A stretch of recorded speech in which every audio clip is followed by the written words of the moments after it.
بسم اللہ الرحمن الرحیم۔ عن النواس ابن سمعان الانصاری الرسول اللہ صلی اللہ علیہ وسلم قال ضرب اللہ مثلا صراطا مستقیما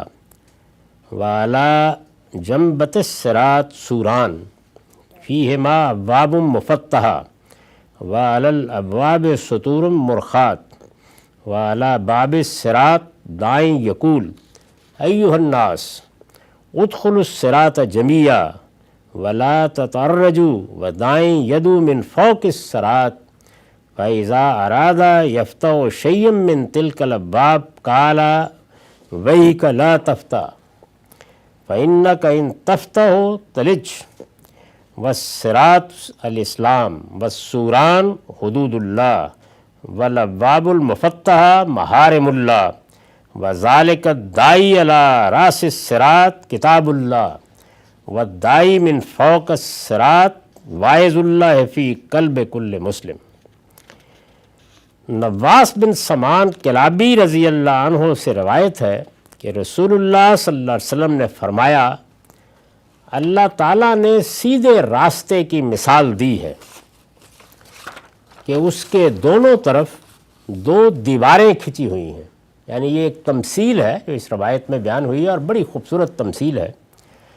سیدھے راستے کی مثال دی ہے کہ اس کے دونوں طرف دو دیواریں کھنچی ہوئی ہیں، ایک سیدھا راستہ ہے، ادھر بھی ایک دیوار ہے اور ادھر بھی ایک دیوار ہے، دو متوازی دیواریں ہیں، دونوں میں دروازے کھلے ہیں جن پر پردے پڑے ہوئے ہیں، یعنی آدمی اس راستے سے گزرے گا،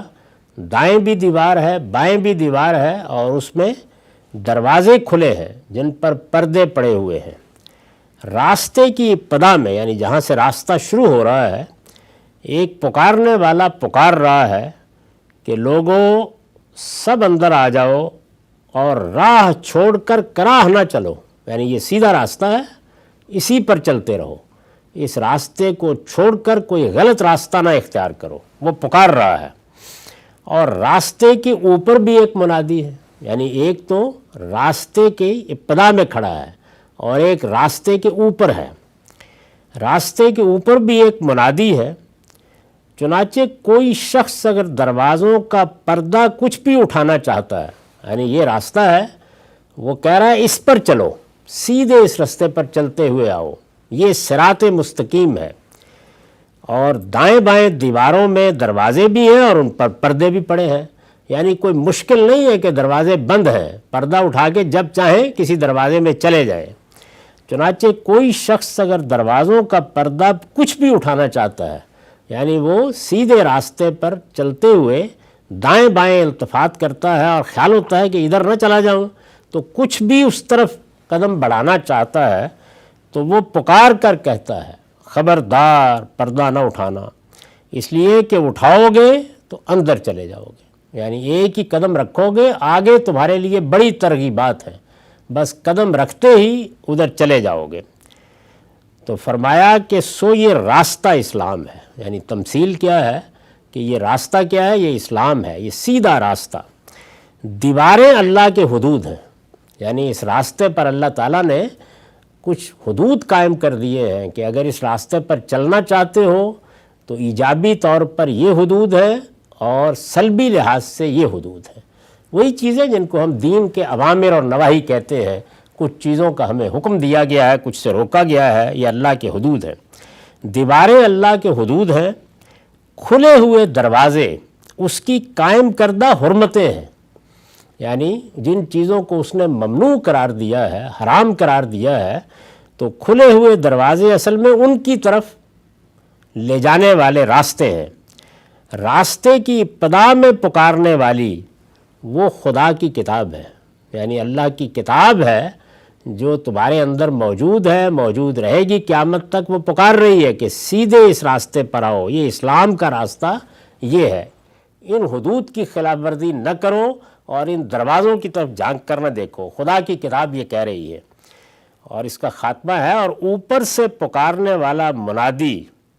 یعنی دو تھے نا، ایک وہ کہ جو راستے کے سامنے کھڑا ہے، گویا اس کو تو میں آپ سب دیکھ رہے ہیں، یہ جو راستے کے سامنے کھڑا ہے یہ کہہ رہا ہے کہ خبردار، لیکن اوپر بھی ایک منادی ہے، فرمایا وہ خدا کا وہ واعظ ہے جو ہر مسلمان کے دل میں ہے، یعنی تمہارے اندر جو خدا کی طرف سے ہدایت ہے، الہام ہے، وہ اوپر کا منادی ہے، آسمان کی ہدایت ہے، وہ الہام خداوندی ہے جو خیر و شر کے شعور کے ساتھ تمہیں دیا گیا ہے، وہ بھی یہی کہہ رہا ہے۔ تو دونوں میں ہم آہنگی ہے، اوپر کا منادی یعنی دل کے اندر بیٹھا ہوا منادی وہ بھی وہی بات کہہ رہا ہے اور قرآن بھی وہی بات کہہ رہا ہے۔ تو یہ تمثیل اس کی ہے، اس پر میں نے لکھا ہے یہ ٹھیک اسی حقیقت کا بیان ہے، یعنی اس تمثیل میں یہ حدیث ہے، کیا چیز بیان ہوئی ہے، اور یہ مسند احمد کی حدیث ہے، اس کا رقم ہے 17,634۔ یہ ٹھیک اسی حقیقت کا بیان ہے جو قرآن مجید نے وَنَفْسٍ وَمَا سَوَّاهَا فَأَلْهَمَهَا فُجُورَهَا وَتَقْوَاهَا، اور نفس اور جیسا اسے سنوارا پھر اس کی نیکی اور بدی اسے سجھا دی۔ یہ اللہ تعالیٰ نے قرآن میں بتایا ہے کہ میں نے پیغمبر بعد میں بھیجے ہیں، کتابیں بعد میں نازل کی ہیں، پہلے ایک پیغمبر تمہارے اندر مبعوث کیا ہے، اور وہ خیر و شر کا الہام ہے کہ الفاظ میں بیان فرمائی ہے۔ مطلب یہ ہے کہ جس طرح قرآن خدا کا الہام ہے، اسی طرح کا ایک الہام خدا نے انسان کی فطرت میں بھی کیا ہے۔ چنانچہ دین کی ہدایت وہ اصلاً اپنے خالق کی طرف سے لے کے آتا ہے، یعنی ایسا نہیں ہے کہ یہاں آنے کے بعد وہ کسی ارتقائی عمل سے گزرنے کے بعد ہدایت کو دریافت کرتا ہے، جس طرح کہ انسانی فکر ایسے ہی آگے بڑھتا ہے، ارتقائی مراحل سے گزرتا ہے، جس طرح کہ حیاتیات میں بھی ہم نے ارتقاء کے بہت سے پہلو مشاہدہ کر لیے ہیں نئی سائنسی تحقیقات کے نتیجے میں، جس طرح کہ ہم انسان کی قوت ایجاد کا ظہور بھی ارتقائی دیکھتے ہیں، یعنی وہ ایک دن میں نہیں ہو گیا، صدیوں میں ہوتا ہے اور بتدریج آگے بڑھتا ہے۔ لیکن جو اللہ کی ہدایت ہے وہ کیا ہے کہ میں تمہارا پروردگار ہوں، تنہا پروردگار، اور اخلاقی اقدار تمہارے وجود کا اصلی شرف ہے۔ یہ دو باتیں ہیں جو اصل دین ہے۔ تو یہ بتایا ہے چنانچہ دین کی ہدایت وہ اصلاً یہ ہدایت اپنے خالق کی طرف سے لے کر آتا ہے۔ قرآن اسی ہدایت کی یاد دہانی ہے، یعنی وہ کوئی نئی چیز نہیں لے کے آیا، اس ہدایت کی یاد دہانی کرتا ہے، اور دونوں میں اس کے سوا کوئی فرق نہیں ہے کہ فطرت میں جو کچھ بالاجمال ودیت ہے، یعنی وہاں پر تفصیلات نہیں ہیں، وہ گویا بیج ہے جو ڈال دیا گیا ہے، تو جو کچھ بالاجمال ودیت ہے قرآن اس کی تفصیل کر دیتا ہے۔ یہ دونوں کا باہمی تعلق ہے، اس لیے قرآن نے اپنا نام رکھا ہے الذکر، یاد دہانی، اپنا نام رکھا ہے الذکرہ، یہ یاد دہانی ہے۔ تاہم فطرت کی یہ ہدایت خدا کی منادی اسی وقت بنتی ہے، یعنی ہدایت تو میری فطرت میں بھی ہے، آپ کی بھی ہے، مسیحی کی بھی ہے، یہودی کی بھی ہے، ملحد کی بھی ہے۔ یہ خدا کی منادی کس وقت بنتی ہے؟ جب انسان اپنے دل و دماغ کو مسلمان بنا لیتا ہے، یعنی وہ بات سننے سمجھنے کے لیے تیار ہو جاتا ہے۔ یہاں مسلمان کا لفظ اصطلاحی مفہوم میں استعمال نہیں ہوا، اس کے لیے اصل میں فی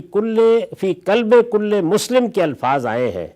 ان میں قلب کے لیے مسلم کی تخصیص اسی بات پر دلالت کے لیے، یعنی یہ جو فرمایا ہے کہ ہر مسلمان کے دل میں ایک واعظ ہے، تو اس کا مطلب یہ ہے کہ وہ دل جو خدا کے سامنے جھکنے کے لیے تیار ہے، وہ دل جو سرکشی اختیار کر چکا ہے، وہ اس آواز سے بھی بتدریج محروم ہو جاتا ہے۔ کیسے محروم ہوتا ہے اس کو قرآن مجید نے بہت تفصیل کے ساتھ بیان کیا ہے، یہاں تک کہ آخر میں فرمایا ہے کہ پھر مہر لگ جاتی ہے۔ اس کی کسی اور موقع پر تفصیلات عرض کروں گا، اب ہمارا وقت ختم ہوا۔ وآخر دعوانا الحمدللہ۔